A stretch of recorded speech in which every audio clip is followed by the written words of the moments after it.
맨 처음에 저희가 볼 그림은 이건데요.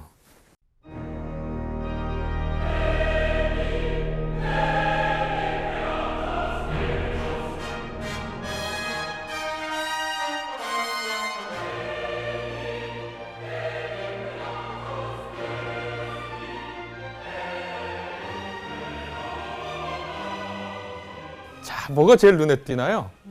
가운데 가르치시는 가운데 분에게 아. 빛이. 가운데 가르치는 분한테 빛이 쫙 가 있죠. 네. 이건 목판을 댄 캔버스에 이제 그린 건데 이분이 이제 초점이죠. 이분이 뭘 하고 있습니까? 연설? 연설. 네. 그렇죠. 뭐 연설, 뭐 선포, 설교 외치고 있습니다. 이거를 확대해서 보면 근데 오페라 하는 것 같기도 해요. 오페라 하는 거 노래 역시 음악을 하시니까 이제 음악 하는데 가슴 왼손을 네. 가슴에 대고 딱 대고. 오른손을 하고 그다음에 앞에 약간 머리를 숙여서 고개를 숙여서 굉장히 진지하고 열변 혹은 아주 간절함 이런 게 이제 보이잖아요. 간절함. 정말 표정이 나타났네요. 네. 그런데 이게 렘브란트의 그림이거든요. 렘브란트의 그림인데 여기에 이제 이 진리가 외쳐지는 이 현장에 있는 사람들의 모습을 한번 네. 살펴볼까요? 네.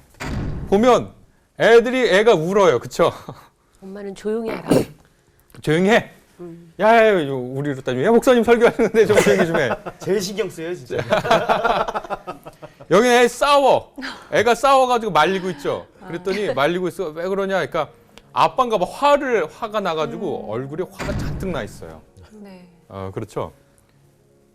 그리고 여기 있는 사람은 바로 이 절절한 외침의 현장 바로 아래에 있는데 뭔가 약간 지루한 표정이에요. 맞아요. 지루한 표정이고 이 사람은 자기의 그 죄를 회개하는 것일까? 이제 이런 표정을 하고 있고요. 여기 있는 사람은 의심하는 표정 같죠? 저 말이 맞나? 여기 있는 사람도 좀 의심하는 것 같아요.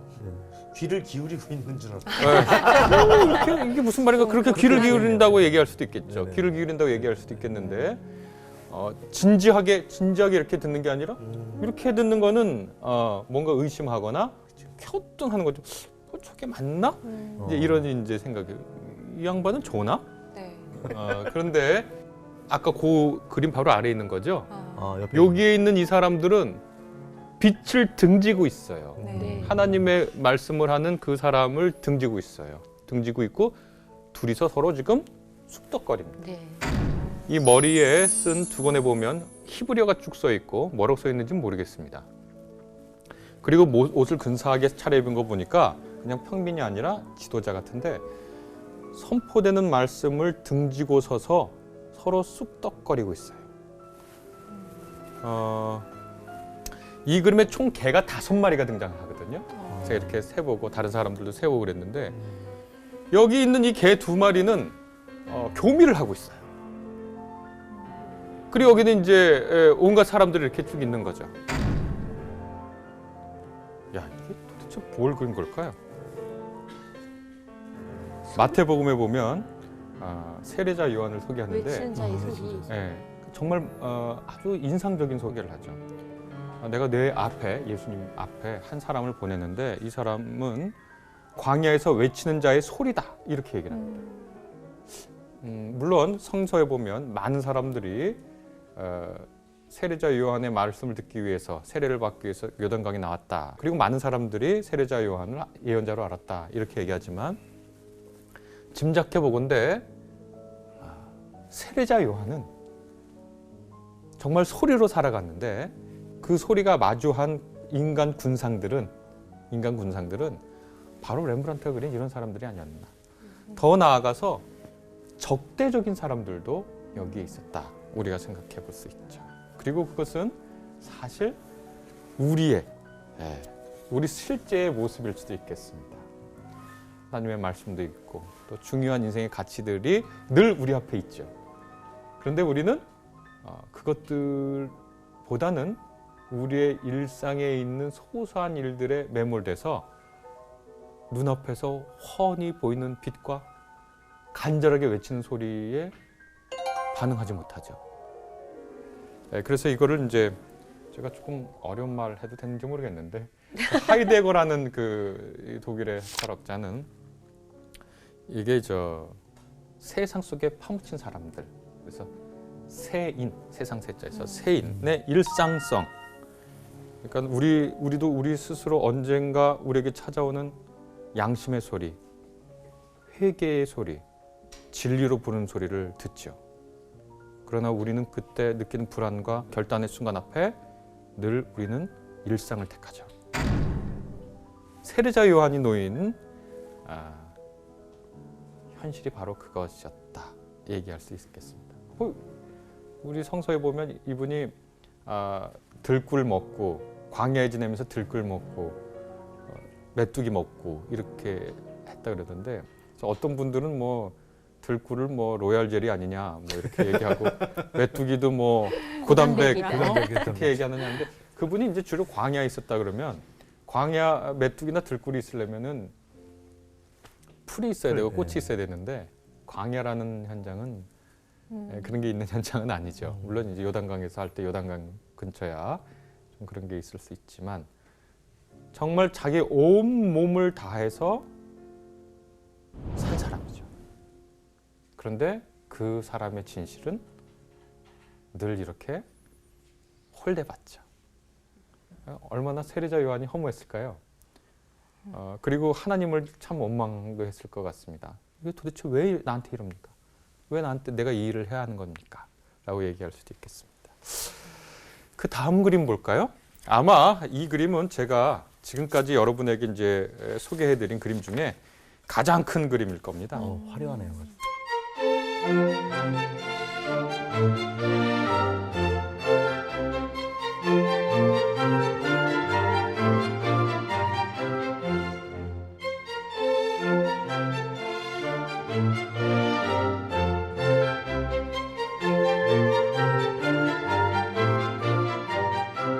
높이가 2m 80, 미국. 지금 실제 그림이요? 예, 크기가. 그 다음에 이 길이는 952cm. 그러니까 얼마입니까? 925m. 10m. 엄청나죠? 초점이 어디로 갈지 모르는. 초점이 어디로 갈지 어디를 먼저 봐야 될 수 있는. 무슨 파티의 예언은 현장이에요. 예언인 것 파티 현장이네요. 파티죠, 네. 파티. 파티 현장입니다. 이 그림을 그린 스트로베리라는 분이 1591년에서 1647년 동안 사신 분인데, 당시 유럽의 30년 전쟁, 그 후에 그 지역에서 패배한, 그 싸움에서 패배한 지역 출신 화가가 그린 그림입니다, 이게. 그래서 이 그림의 사실은 숨은 뜻은 뭐냐면, 황폐화된 내 고향 좀 구해주세요. 이런 이제 숨은 의도가 있는 건데, 그런 의도, 그리고 그 당시 유럽의 상황, 이런 것들을 예전의 사건과 자기의 현대의 그 사건을 엮어서 그린 그림. 이렇게 이제 막 초점 없이 다 큰 그림을 볼 때는 어떻게 해야 되느냐? 가운데 사람들 가운데 사람도 보고요. 네. 어디 여기 가운데 있는 사람 볼까요? 보세요. 여기 화려한데 여기 딱 네. 네. 기둥이 있고 여기가 아주 거뭇죠. 네네. 네. 사뭇 다른. 여기 보면 약간 이 칼을 차고 있고 모자 쓰고 여기 이제 약간 이제 뭐랄까 좋은 일을 하는 사람 같지는 않은 표정을 짓고요. 그 다음에 이 여인도 이제 같이 얼마 벌었어? 뭐 그런 것 같기도 하고. 네? 근데 반대로 여기 있는 이분은 굉장히 침통한 표정에 있습니다. 그리고 앉아서 기도를 드리고 있고. 그리고 이분도 이제 기도를 드리고 있는데 목이 여기- 없어요. 여기 있는 이 손에 좀 있고 목이 없죠, 여기. 여기 때는 슬퍼하는 사람들이 있고요. 바로 어떤 걸까요? 망나니. 아니 이거 지금 망난이죠. 세례요한이 목을 쟁반에 담아서 이 장면입니다. 우리가 이제 이 이야기를 압니다. 그 세례자 요한이 그 당시에 이제 갈릴리의 영주였던 헤롯 안티파스하고 안티파스가 결혼한 여인 그 결혼을 비판했죠. 왜냐하면 자기의 제수였거든요. 그러니까 동생의 부인이었는데 이혼한 상태였어요, 물론. 그런데 자기도 이혼한 상태여서 자기도 이 여인과 결혼을 한 거예요. 이게 율법에는 어긋났기 때문에 세례자 요한이 매우 비판했습니다. 이 안티파스의 속내는 뭐였냐면 자기가 유대 전 지역을 다스리고 싶거든요. 지금은 갈릴리 지역만 다스리거든요. 갈릴리 쪽만.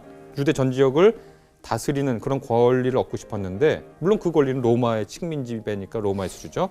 근데 지금 자기가 결혼한 사람이 누구냐면 나바테아 왕국이라고 있어요. 왜 우리가 사도 바울이 다메스크 가는 길에 회심을 하고 혹은 전향을 해서 아라비아로 갔다가 할 때 그 아라비아가 나바테아 왕국이에요. 그러니까 사막이 아니에요. 아라비아 거기서 말하는 나바테아 왕국에 가요. 이렇게 갈릴리가 있고 이렇게 쭉 요단강이 있고 여기 이제 사해가 있고 예루살렘이 있으면 요쪽 아래 요쪽 요 아래가 그렇죠. 동남쪽이 나바테아 왕국이거든요. 그 나바테아 왕국의 공주랑 결혼했는데 자기가 생각해보니까 이 이방 여자랑 결혼해서는 유대 전 지역의 왕위가 될 그 권위가 안 서는 것 같아. 그래서 억지로 이혼하고 자기 동생의 부인이었던 헤로디아. 왜 이 여자는 헤롯 가문의 조카예요, 사실은. 이복형의 딸이거든. 그러니까 복잡하죠. 아주 복잡해요. 그 헤롯 가문 이렇게 족보 따지면요, 어우 이런 집안이 다 있어 이렇게 싶은데 이복 형제의 딸인데 헤롯 가문 사람하고 결혼을 합니다. 그래서 이제 나바테아 왕국하고 굉장히 사이가 안 좋아지죠. 자기 나라의 공주를 강제로 이혼시켰으니까 그러면서 권력을 얻고 싶었던 사람입니다. 근데 세례자 요한이 그걸 비판했습니다. 그 숨은 권력욕과 이혼했지만 예수와 결혼한 거에 대해서 매우 엄중하게 비판을 했죠. 근데 세례자 요한을 붙잡아 드리긴 했는데 세례자 요한을 함부로 못하죠. 왜냐하면 사람들이 선지자로 생각하고 있었거든요. 근데 여러분이 압니다. 이 일이 어떻게 됐는지. 여기 보세요. 제가 이제 이 그림을 왜 특별히 갖고 왔냐면 이 그림에 이제 목적이 있습니다. 이 그림을 보여드린 이 선지자가 죽었잖아요. 선지자가 죽었어요. 죄 없는 선지자, 정의의 선지자거든요. 우리 성서뿐만 아니라 요세푸스라는 당시 1세기에 매우 중요한 역사가가 요세푸스라고 있는데 그 사람이 쓴 글에 보면 세례자 요한을 정의의 선지자 이렇게 봅니다. 정의의 선지자. 근데 정의를 가르치던 선지자가 죽었잖아요. 그런데 사람들은 뭐 하고 있느냐? 먹고 마시고 그냥 잔치하고 있어요. 그냥 잔치가 시끌벅적하게 이루어지는데 그냥 그 사람의 죽음이 있고 목이 쟁반에 이제 담겨 나오고 있습니다. 여기서 놀라는 사람은 이 헤롯 안티파스 한 명뿐이에요. 다른 사람들은 이 잘 차려입은 기부인들은 서로가 서로의 얘기를 하고 있을 뿐입니다. 그리고 아마도 표정이 밝은데요. 아주 밝죠. 네. 이 가슴을 다 드러내놓고 어떤 그 헤롯 안티파스를 유혹한 것이 어떤 성적인 것이었다. 이제 이런 걸 상징하는데 다른 사람들은 다 그냥 먹고 마시고 놀아요. 그렇죠? 놀라는 사람은 헤롯 안티파스 한 명뿐입니다. 이제 이런 것들이 있는데 뭐 이런 것들은 당시 유럽의 상황을 얘기하는 거니까 이런 것들은 이제 다 살짝만 보여드리겠습니다. 여기서 보면 지금 예언자의 목이 누군가의 죽음을 두고 우리가 생각하고 또 신중하게 생각하고 또 안타깝게 생각하는데 예언자의 죽음이 있는 그 현장에 그냥 과일 깎으면서 먹고 서로 수다 떨고 이 공작은 사치와 화려함을 상징하거든요. 늘 하고 그냥 서로 즐기고 있는 모습이 있습니다. 허무하죠? 네. 왜 이렇게 살아야 되는 겁니까? 세례자 요한은. 이것은 우리 몇 번 이분과 관련된 이야기를 우리가 몇 번 했는데 루카스 크라나흐라는 분의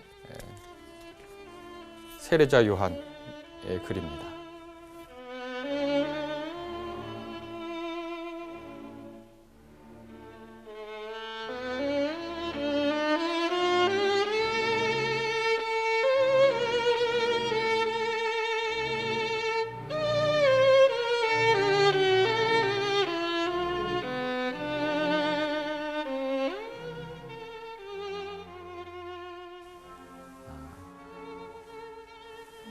이 쟁반과 이 쟁반, 여기와 여기 이 얼굴 표정 자세가 똑같죠. 네. 예.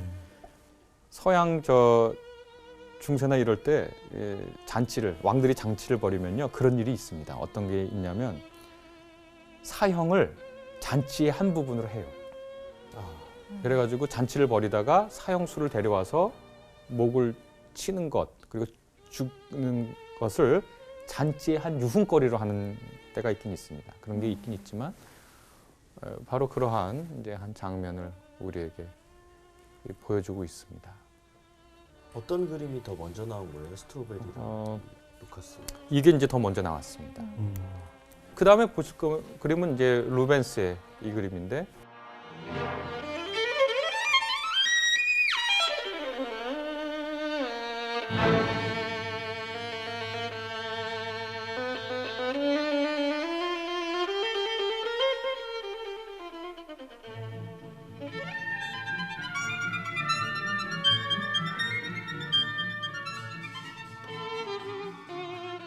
여기서도 이 사람만 이제 고통을 이게 도대체 내가 무슨 일을 한 것인가 이렇게 얘기하고 나머지 사람들 매우 행복하고 밝게 하고 있죠.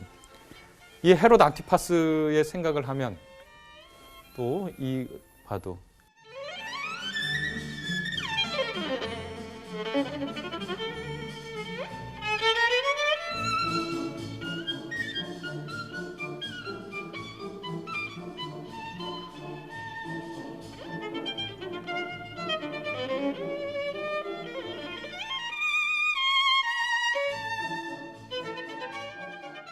헤로디아의 딸 이제 살로메라고 흔히 그러면서 얘기를 하는데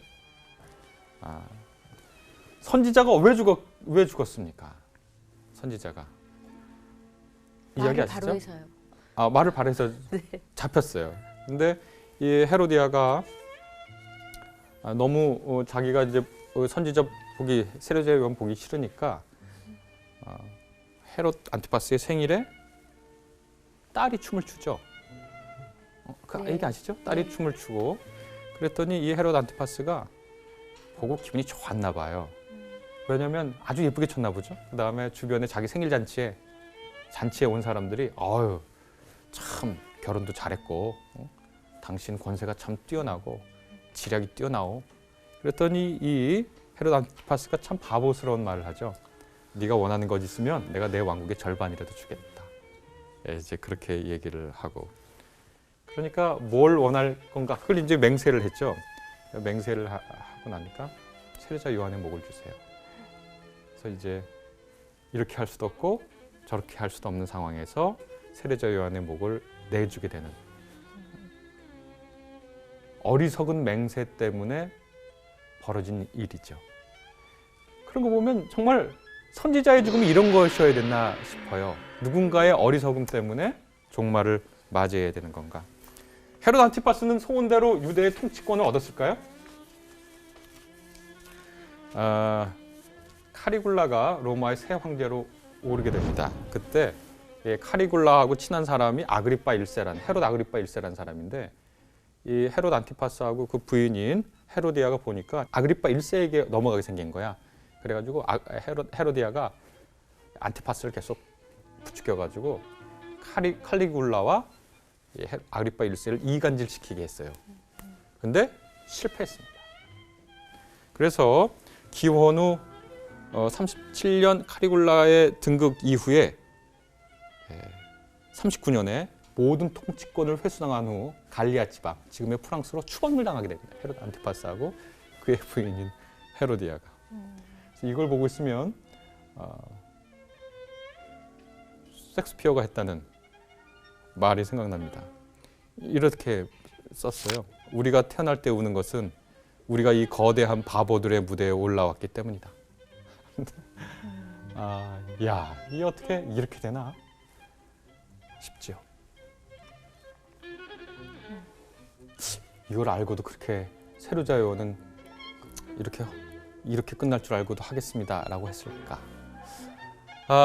그것 때문에 제일 고민한 사람은 바로 아마 이 분이 아닌가 싶습니다.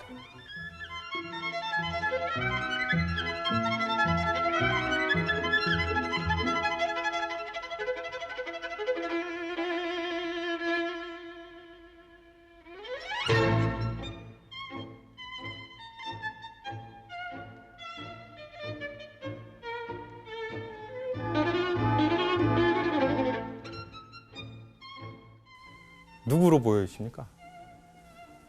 깊은 고민에 빠져 있죠. 헤롯? 이 그림을 보고 누굽니다라고 맞추는 사람은 이미 이 그림을 알고 있는 분이지 절대로 이것만 보고는 알 수가 마태. 없습니다. 그냥 한번 외쳐보시는 거죠? 알고 계셨나요? 아니 그 마태 그림이 다 대머리로 나와서 유일한 단서는 여기에 있습니다. 네? 유일한 단서는 여기에 있습니다. 조금만 확대해 주시면 안 될까요? 최대로 확대한 거는 불이 났죠. 나무에? 떨기나무? 아니 여기 건물이 있고 여기 이제 건물이. 불이 났습니다. 네. 자, 이건 이제 뭐냐면 예언자 예레미야를 그린 겁니다. 네. 우리가 흔히 예레미야를 어떤 선지자라고 흔히 부릅니까? 눈물의 선지자 이렇게 부르는데 실상 예레미야가 자기 자신에 대해서 쓴 걸 보면 이렇게 이분이 감수성이 풍부한 분이 아니더라고요. 자기를 어떻게 부르냐면 하나님이 나를 견고한 성읍, 쇠기둥, 노성벽으로 만들었다. 그러니까 이분은 감성적이고 여리고 눈물이 많고 어떤 사소한 일만 봐도 낙엽 불러가지고 눈물 흘리는 분이 아니라 노성벽 같은 분이에요. 강인하신 분. 쇠기둥 같은 분이라고요. 그런데 니네 이렇게 하면 망한다. 가서 회개하라고 외쳐라. 하고 그 명령을 받고 가서 외치잖아요. 그런데 아무도 회개 안 해서 결국 예루살렘 자체가 망해버립니다. 그래서 이제 그때 울기 시작해요. 이렇게 울어요. 살해된 나의 백성, 나의 딸들을 생각하면서 내가 낮이나 밤이나 울 수 있도록 누가 나의 머리를 물로 채워주고 나의 두 눈을 눈물샘이 되게 해주면 조련만. 이렇게 얘기합니다. 그리고 이제 자기가 그걸 외치면서 당했던 온갖 반대들 그런 것 때문에 어떻게 얘기하냐면 주님께서 나를 속이셨으므로 내가 주님께 속았습니다. 그 뭐냐면 너 가서 외쳐라. 회개하도록 외쳐라. 희망이 있습니까? 있을 수 있다. 외쳤는데 안 돼. 그래서 이거 정말 죄송한 얘기인데 미국의 한 구약학자는 주님께서 나를 속이셨으므로 내가 주님께 속았습니다. 이 말을 참 고상하게 지금 번역되어 있지만 제가 입으로 못 옮기겠습니다.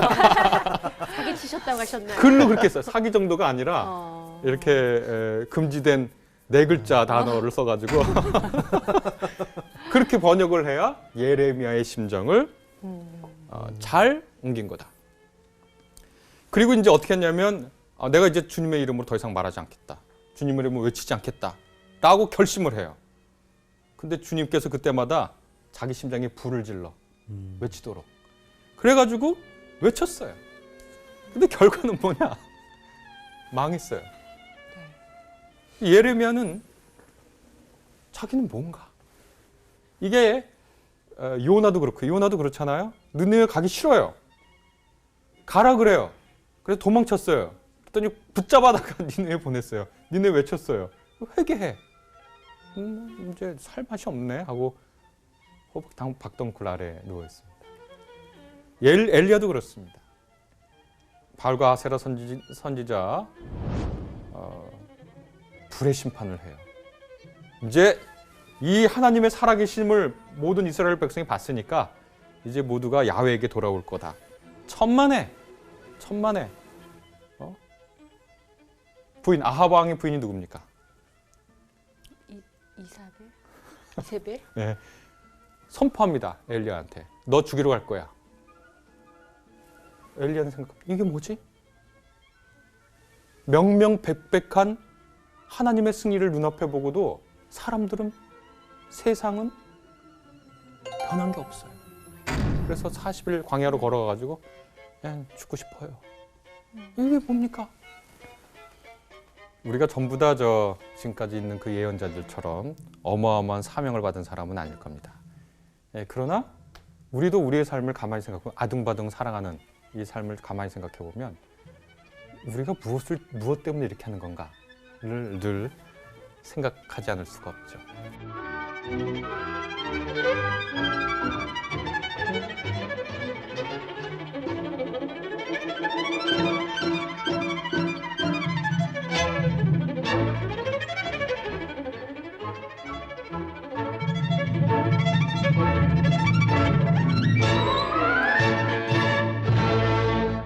그림은 제목이 뭐냐면 여인의 세 시기와 죽음이라고 얘기할 수 있겠습니다.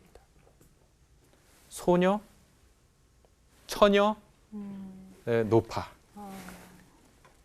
그리고 이 가운데 이렇게 딱 사실 구도는 아니죠. 네. 그래서 아름다움과 생의 주기를 나타내는 세 명의 여인과 타나토스 죽음이죠. 그런데 이 가운데 딱 나눴는데 죽음은 결코 경계를 지키지 않아요. 넘어왔어. 아름다운 여인의 머리 위에 모래시계를 옮기고 너의 시간이 이만큼 남았다. 이렇게 얘기하는데 그런데 이 노파가 참 재밌어요. 어떻게 하고 있냐면 야 알겠어. 그러나 지금 되지 마 하고 제지하고 왼손으로는 오른손으로는 참 재밌게 하고 있어요. 이 여인이 든 거울을 받쳐주고 있어요. 그래서 젊었을 때라도 아름다워야지. 이 여인은 스스로 자기의 아름다운 모습을 보고 기뻐하고 있는 것 같아요. 우리가 거울 보면서 이러고 싶지는 않는데요. 자기의 아름다움을 보고 만끽하고 있어요. 네. 그런데 소녀부터 노파부터 죽음까지 이 베일로 다 연결돼 있죠. 네. 네. 결코 뗄 수 없는 것임을 우리에게 알려줍니다. 이러한 이것을 16, 17세기 서양에서 자본주의가 탄생하고 어마어마하게 발달할 때 이러한 허무와 죽음을 그리는 이런 그림들이 많이 탄생하기 시작합니다.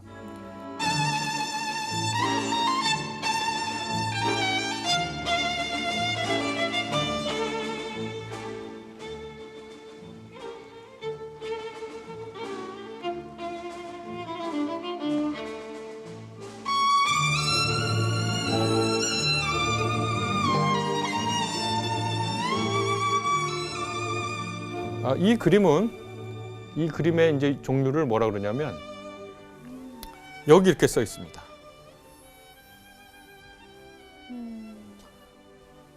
라틴어인데 그냥 써 있는 대로 그대로 읽으면 됩니다. 한번 읽어보세요. 바니타스, 네. 바니타, 툼, 툼, et omnia vanitas 이렇게 되어 있죠. 전도서에 있는 구절입니다. 전도서 1장 2절. vanitas vanitatum omnia vanitas. 헛되고 헛되니 모든 것이 헛되다. 네, 그런 얘기인데 히브리어로도 한번 들어볼까요? דברי כהנת בן דוד מלך בירושלים.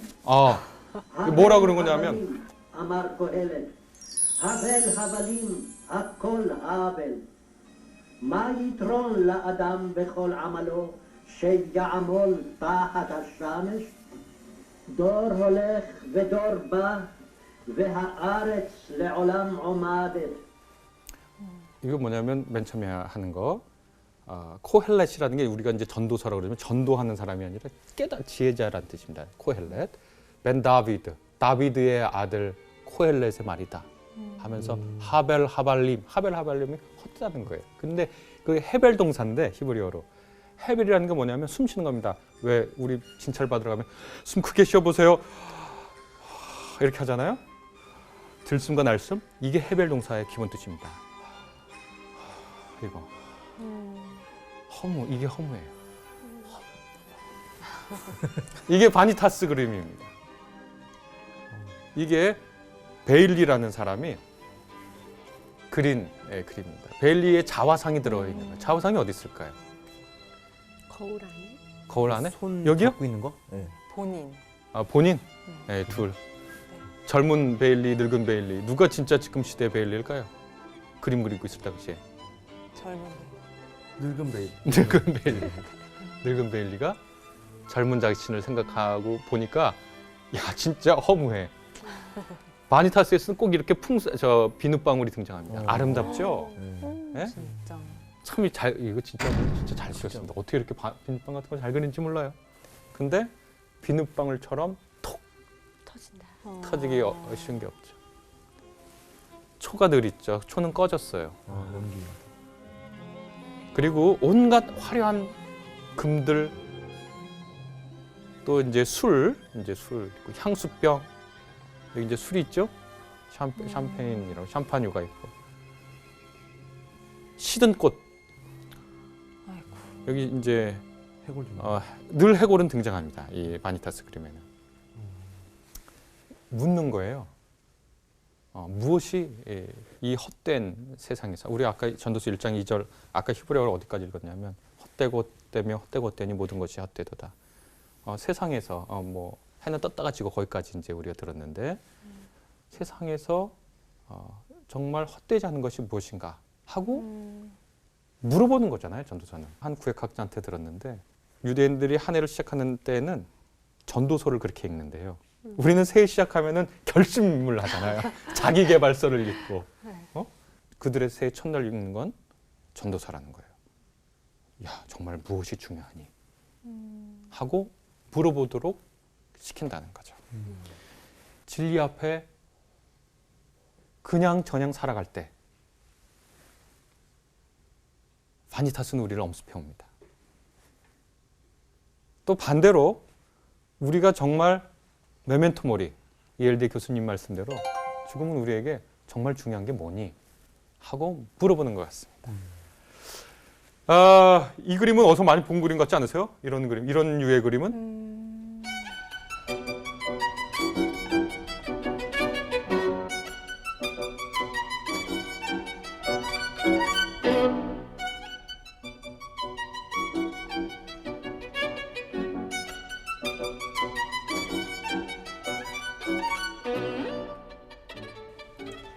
어디서 많이 본 것 같지 않으세요? 이런 거? 봤나요? 예, 이분이 그린 것 중에 여러분 이분 잘하는 분인데 마릴린 먼로? 마릴린 먼로 그린 바로 그분. 비슷한 양식이죠? 앤디 워홀입니다. 이분 별명이 백지천재예요. 백지천재. 정말 어떨 때 보면 백지 같은데 진짜 천재적인 말을 해요. 예를 들면 벌써 70년대, 80년대 무슨 말을 하냐면 모든 사람이 15분간 유명해질 것이다. 매스미디어가 발달하면. 근데 진짜 유튜브 같은 데 보면 15분간 일반인 유명해지잖아요. 네. 그럼 물론 싹 없어지지만 이분의 숨겨진 이야기가 있습니다. 말년에 매일 교회를 갑니다. 매일 15분 정도 기도를 해요. 자기 죽음, 명성도 누리고 재미도 받고 인생 살면서 이분이 자기 자화상 500억에 팔렸습니다. 얼마 전에. 500억에. 죽음을 생각합니다. 무엇이 더 중요한가? 마지막 그림 하나 보고 오늘 이야기 좀 맞춰볼까 하는데요.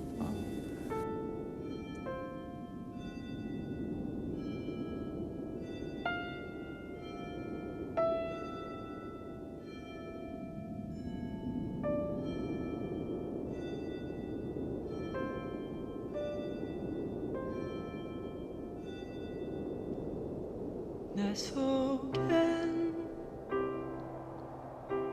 내가 너무도 많아. 제가 오늘 여러분에게 드리는 말씀은 결코 고통 속에 계시라는 말씀이 아닙니다. 이건 조르주 라뚜르의 회개하는 막달라 마리아입니다. 아주 단골 주제로 등장하는 건데 거울은 돌아봄이죠. 해골은 우리 아까 이제 눈의 바니타스에서 얘기했듯이 삶의 끝을 생각하라는 격려죠. 죽음 위에 손을 모으고 있습니다. 그리고 거울을 통해서 자기를 돌아보면서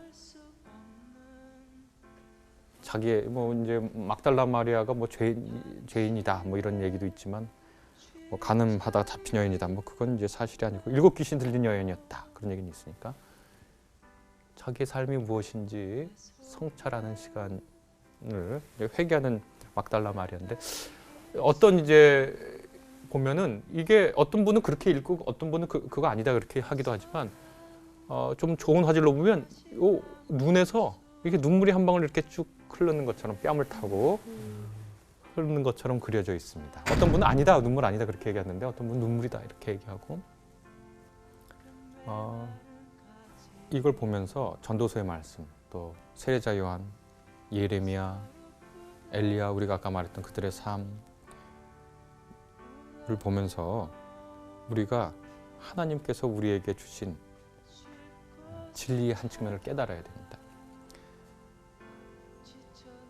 야, 너 인생 허무한 거야. 그리고 종말이 있어.